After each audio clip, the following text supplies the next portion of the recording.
Hey, Brittany here, and I'm so glad that you're watching or listening to this episode. Thank you so much for being here. Before I dive into the episode all about reducing your content workload, actually making this sustainable and doable, and actually something a human can attain, because sometimes it feels like you can't keep up anymore. By the way, this is why we employ the robots and use AI and automations and batching. But anyway, I figured instead of just me telling you about these things, instead of me just showing you what I've done for myself or for clients, because I can do that, and I'm sure that's helpful to some people, but I want to actually help you see what this looks like yourself. What does it look like to have made an evergreen ranking YouTube video that lives on forever and gets seen by other people? What does it actually look like to write a blog post that will get you site traffic, sales, and subscribers to your email list for years to come? What does it actually look like to sit down and record a podcast episode, to take a video podcast episode or a YouTube video and turn that into social media posts, or to even pull a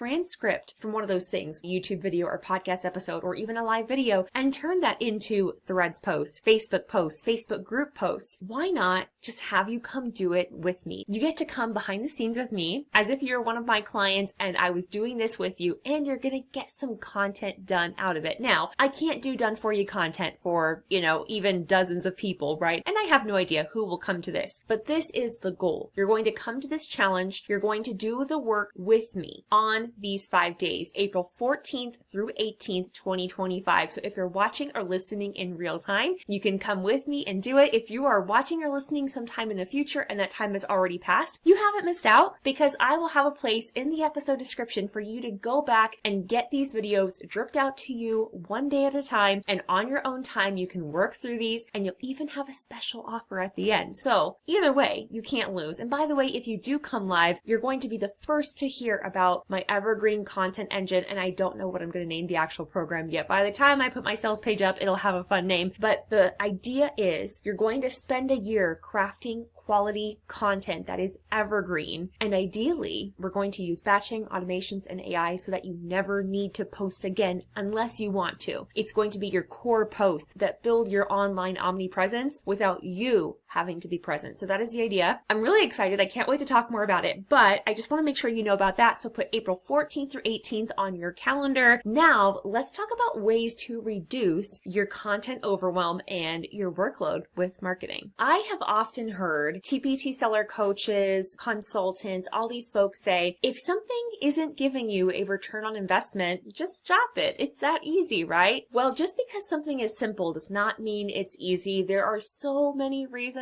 we hang on to things physically, emotionally, figuratively. It is actually a lot of work and energy to let go of something, even if you just think of the action. I know I've talked about that a lot on this podcast before, and I do believe in strategic quitting when something is not serving you. But you have to remember, things aren't always instant. Now, we often fall for what seems instant because it's appealing. It speaks to who we are as impatient humans. We want the result and we want it now, right? I mean, I think about my YouTube journey. I started a new YouTube channel in, I want to say, August or September of 2024. By March of 2025, so in about 6 months, I had already grown to 1,000 subscribers. Brand new channel, did not do ads or anything like that. I shared about it on my Facebook personal profile maybe once or twice, but I did not go ham with it. I just periodically here and there shared it. And almost all of the subscribers, honestly, if you look at the flow and the analytics, most of them came from those same few videos. So I will definitely be talking a lot more about evergreen rankable content, because that content is making me money. It's building my email list passively. It's driving my affiliate sales. I have digital products people are buying directly from the YouTube videos. I see the journey, right? They watch one video, they go like another video. I see the same username commenting in all these videos. I see them subscribe. I get that notification. I get an email because they opted into one of my freebies. I see the purchase matches their name. So I can literally see the journey that they're taking on YouTube, and the funnel is just set up so beautifully. So I can't wait to share more about that, and I will definitely be talking about that during the challenge in April. So make sure you're signed up for that. More information about that in the episode description down below if you maybe skipped the intro or you just don't know what I'm talking about. Okay, so there are all these people telling you different messages, and it's really hard to know what is right. And the idea is they're all right and they're all kind of wrong, right? And that includes me, because we are all going to have the bias of our own experience, what has worked well for us, what is working well for us right now. Like I just told you, YouTube is working really well for me right now, and it is. And I can absolutely see it working for other people. I'm in like a couple of mastermind groups where people who just started YouTube channels 6-7 months ago have 15,000 subscribers. They were able to monetize their channels within a couple of months. They were able to earn a couple $100s a month. Now I know we're talking about reducing platforms, and if you're hearing this, you might be thinking I'm trying to convince you to go on YouTube. I'm saying that you're going to hear a lot of messages, and so one of the best things you can learn how to do is to develop a decision-making matrix that is going to make sense for you, because what your return on investment looks like for something will not match somebody else's. So for example, someone who has not had any success with Instagram might tell you, don't do social media. Social media is not worth your time. Well, I wouldn't tell you not to go join a gym because I couldn't figure out how to use the equipment, right? That doesn't make sense. Obviously, enough people have gone to the gym and had positive results to know that it's probably a user error, right? And that's not any shade to anyone who's tried a social media platform or a strategy or a tactic and not had it work for them, because that was me. I don't even know if I've talked about that a lot on this podcast, but the reason I got into what I'm doing right now was because of necessity. When I was first playing on Instagram and Facebook groups, I was so lost and confused with social media. I did not feel like I fit into the mold that was there. I didn't feel quote unquote teachery enough. I didn't have the cute outfits. I didn't have the Pinterest perfect classroom. So I knew I had to master my message. I had to become a better communicator, and I had to learn how to actually use these apps and tools, because that was where I was going to find my unfair advantage. Some people have beauty, some people have humor, some people have style, and some people can put a room together. Use whatever unfair advantage you have over your competitors, right? Use whatever strengths you have. There's nothing wrong with that. In fact, I think we should celebrate that. But have to always remember that when people give you advice or tips on podcasts, YouTube channels, courses, etc., they're sharing from their own lived experience. So it's true for them. Someone saying, I only focus on blogging, email, and Pinterest because that's what works. It's true for them, right? That is what's working for them. When they say, I just do Facebook ads and I get great results. Great, that's what's working for them. Now, I would say those people can amplify the results they're getting by using organic social media strategy and by using organic content in general, but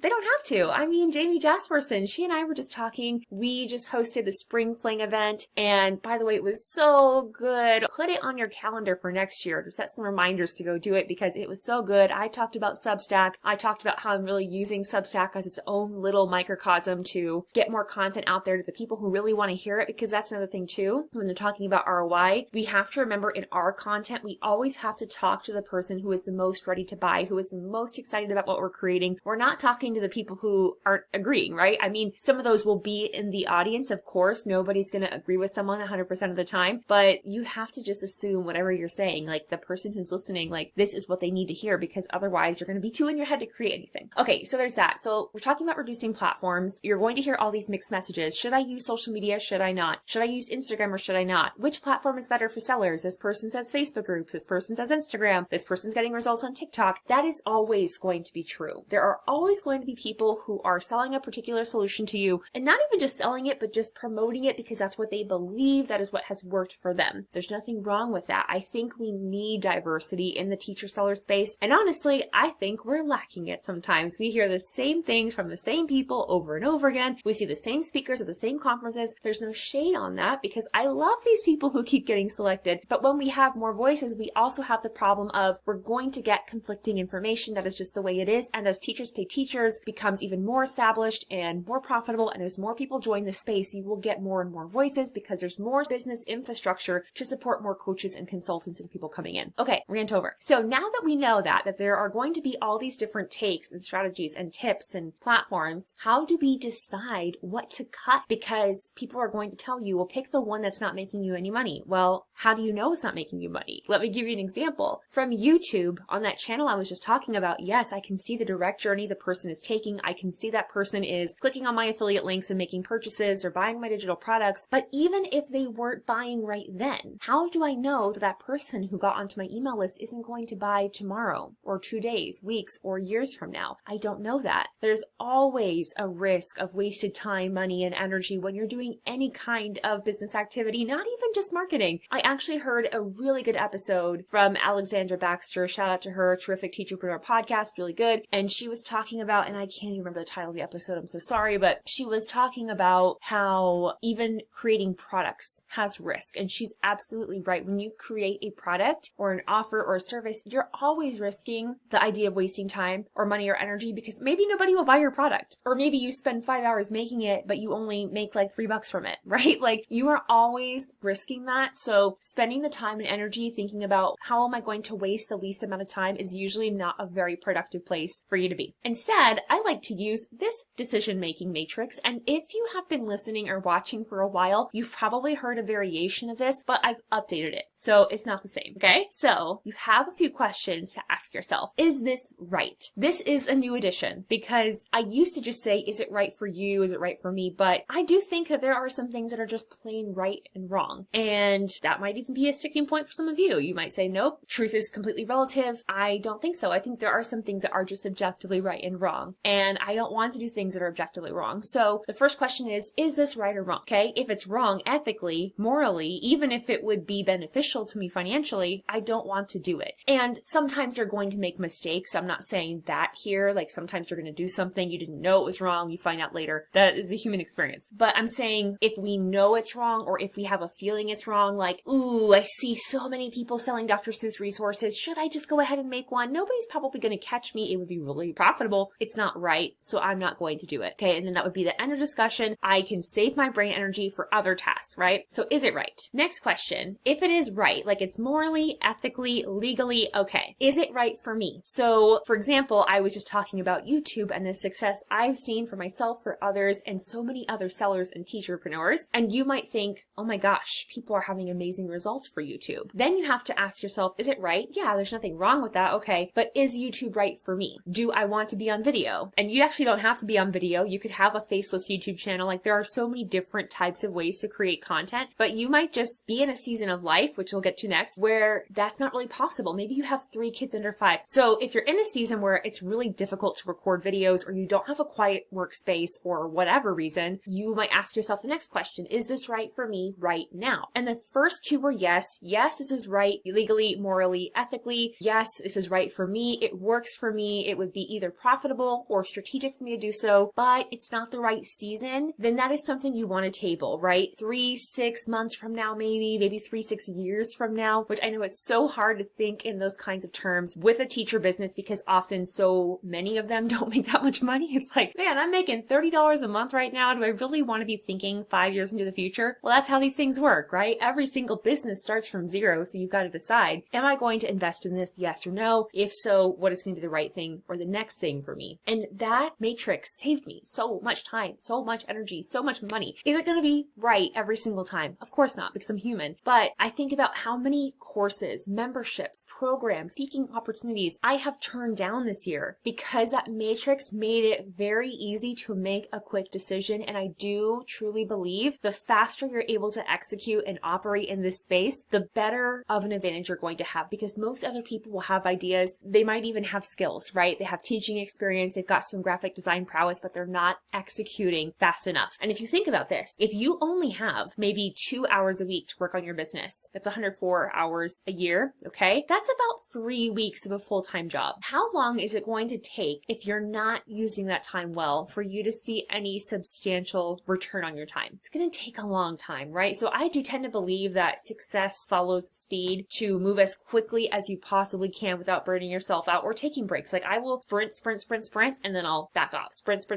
That's why batching, by the way, has become such a godsend for me because I know also with my life, I travel often. I have a very weird schedule. It is just not realistic for me to be able to record something and immediately edit and then drop it every single week. I just can't do that, at least right now. And then definitely if and when we have kids, that's going to be even more difficult. So I'm actually setting myself up for the lifestyle I want to have and thinking about that, which I still can't believe I haven't talked a lot about that on this show. I definitely want to talk about it more because it relates to why I got into social media and why you might want to rethink your content strategy. But that's also a big reason why I've been getting into evergreen content, because I love how social media is so remote. Content in general. I mean, this whole business that we have, selling digital products, selling services, creating content for brands, creating user-generated content, affiliate marketing, all of this stuff can be done from anywhere. So if you want to travel, you can do that. If you want to be at home with your kids, you can do that. If you just want to have a flexible schedule, like your spouse is off from work, so you can actually hang out with them because you don't have to work today, like that's amazing, right? You want to be able to work up to that point. But I do believe there has to be, usually, at least from what I've seen from every successful person, a season of sacrifice where they're hustling or they're working really hard for at least a short amount of time until the point where they have a content bank built up, they have products stocked in the store, and then they can leverage systems and batching and automation and AI to scale and actually execute without having to be the one physically executing all the time. And that is what I'm going to be teaching you how to do in my Evergreen program. Name coming soon. I still don't know. If you have an idea for a name, DM me, and if you give me a good name and I choose it, you'll get it for free, okay? You'll be able to join for free. Send me a DM on Instagram over at Brittany Verlinich. But basically, I'm going to be taking people on a journey through a year. We're going to be creating a year of content. So this is a mastermind, okay? This is me sharing everything I've learned and am learning with you in real time. This is not a course. It is a mastermind. We are meeting, we are executing, we are coming with questions, and I am not following up with people in between. They are coming ready. They know what they want and need to do. They're learning the skills, so it's done with you and slightly done for you too, because I'm there to answer questions and I'm there to give tutorials and things. So if you want more information about that, you can find more information in the description. I will also be doing demos of what you can expect in this April 14th through 18th at the upcoming challenge. So again, you can send me a DM on Instagram over at Verlinich if you have questions, or you can find more information down below in the video and episode description. If you haven't already, I would still appreciate it if you would like this video. If you're watching on YouTube, go ahead and subscribe and hit the little bell so you never miss notifications of when a new video is posted. If you are listening, go ahead and follow in your favorite podcast app. That really helps the show get discovered. It helps me know that I'm doing a good job. So thank you. And I always appreciate the reviews too. I want to build more reviews up. We don't have as many as I would like to have yet. I would love to have more 5-star reviews, but of course, only give me 5 stars if you think I've earned it. All right, that is it.